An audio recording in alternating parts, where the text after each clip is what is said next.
Welcome. This is the Farmhouse arcade. It's my first arcade build, only arcade build. But yeah, just wanted to show it off. It's pretty cool. I found the design for this on Pinterest. It's called like the Arcade Wood Edition or something. Some guy in Germany made it. It is a slimline design, very sturdy construction. It's made out of pine lumber, a bunch of 2x8s, 2x6s, 2x4s, stuff like that. Yeah, really cool, really sturdy. I was concerned it would be really top heavy, but not top heavy, but front heavy. It's really awesome.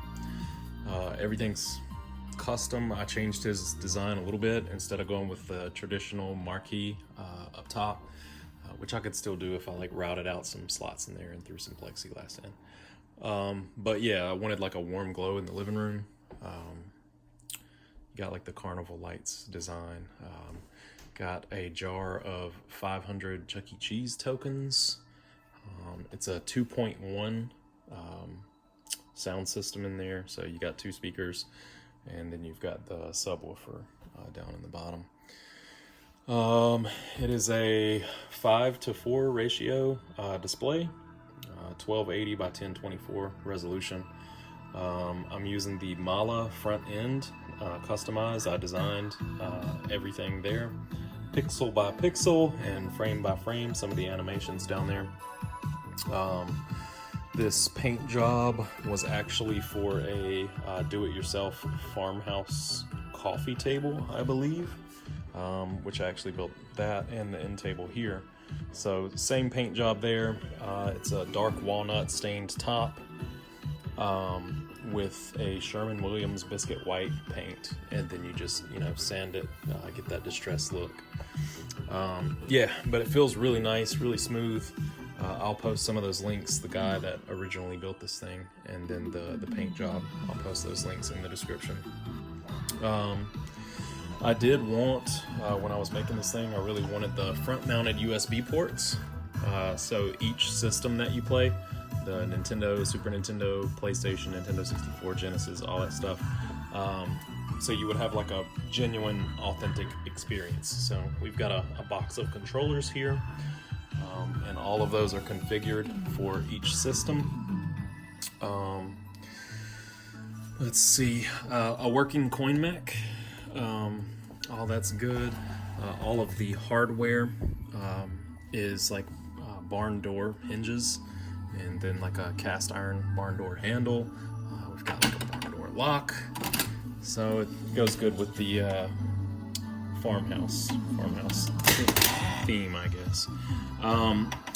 Running my joysticks and push buttons is an iPac 32, I believe. I don't think that's a 64. I've got my PC back there, and then the iPac, the subwoofer. It's really dark, you can't see that. A bucket to hold the tokens, and then my coin mech over here.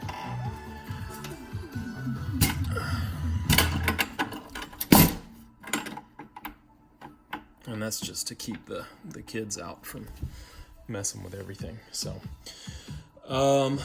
yeah, it's pretty awesome, man. I love it. The kids love it.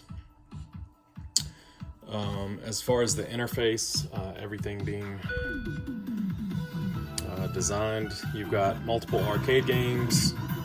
As you scroll through the games, you've got your video snaps that will give you like a glimpse of what that game looks like. You've got the changing marquees as you scroll through the arcade games. You've got a little pixelated version of me that will go through and read the instructions. Change the volume here, that's really loud. Yeah, so when friends or family came over and they were giving this a try, or my kids' friends come over, if I'm not around to help them out or tell them what to do, most people are really confused. It seems simple, but I don't know, they didn't grow up with arcades, so how to start the games, how I have these controls configured. If you're playing a console, like I've got my wife's little character there, and knowing which controller to plug up, it walks you through all of that. Make sure you plug it up before you start the game. And then I've got, like, for the specific systems, I've got the box art, same thing. You've got your video snaps. We're giving Nintendo, Super Nintendo, Sega Genesis, Game Boy, Game Boy Advance. And like I said, all of this is custom designed. I use Pixel Studio and Photoshop, so literally pixel by pixel. I know I'm not like the greatest pixel artist out there, but it turned out really nice, which is why I chose Mala. It's pretty cool. PlayStation, Nintendo 64, Guitar Hero, which are some of the PC versions. I know there's Clone Hero out there. I just remember playing all the Guitar Heroes, and this is, again, I'm big on authentic experience. You've got all the characters, the stage, the crowd, the boss battles, the unlockables, the guitars, and all that stuff. That is a modded version of World Tour. I forget the hack. I think it was some guy in Russia, but basically you have almost every song from Guitar Hero 1, Guitar Hero 2, Aerosmith, Metallica, Warriors of Rock, Guitar Hero 5, like literally everything. Smash Hits, all of them. So all of those songs are there. It's like 500 or 600 songs. Pretty cool. And then I just recently added PC. So I designed a little keyboard there. Yeah, it's really cool. Just some indie Steam games. Inmost, by the way, is mind-blowing, phenomenal game. Really cool. But yeah. It was fun to build. It took me about a month during my downtime when I would get off of work and on weekends and stuff. Basic carpentry tools, except a router. I did need a router just to smooth some of the edges and stuff, so you don't have that 90-degree. You get a nice smooth edge. Yeah, it's pretty cool though. Coolest thing about an arcade, probably, or building an arcade or a MAME cabinet, is watching other people play. I think that's by far the most enjoyable part of it. I try to get on there sometimes. I think I spend more time or enjoy designing some of the stuff on there. I still tweak the interface. That's still a work in progress. I've spent like countless hours. All of those animations are, I think, 1/10 of a second between each frame. And it's about 400 to 500 frames per emulator. So having the animation of the mouths move and all that stuff. So yeah, it's really cool. I know there's flashier front ends out there. I love Mala. I've been wanting to build one of these things for like 10 years.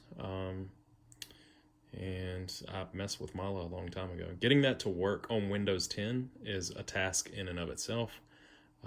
Because it's old, it hasn't been supported in years, it's not updated, but thanks to some guys on the internet, you can get that going fairly easy. So yeah, that's it. If you have any questions about the build itself, or maybe the custom version of Mala, if you're familiar with Mala and you're wondering how I got some of that to work, let me know. And I know I'm still tweaking some of the stuff. I like the box art being there, but it's too much empty space. So I got to figure out how to get that to display and it look legit nice. So yeah, if you have any questions, let me know. I'd be glad to help, and really to encourage you to try building one of these. They're awesome, man. Even if you use the traditional MDF board, which is also really heavy and sturdy construction, but the lumber here, I just like the look of it. It's really cool. Yeah. All right. Cool. Thanks, guys.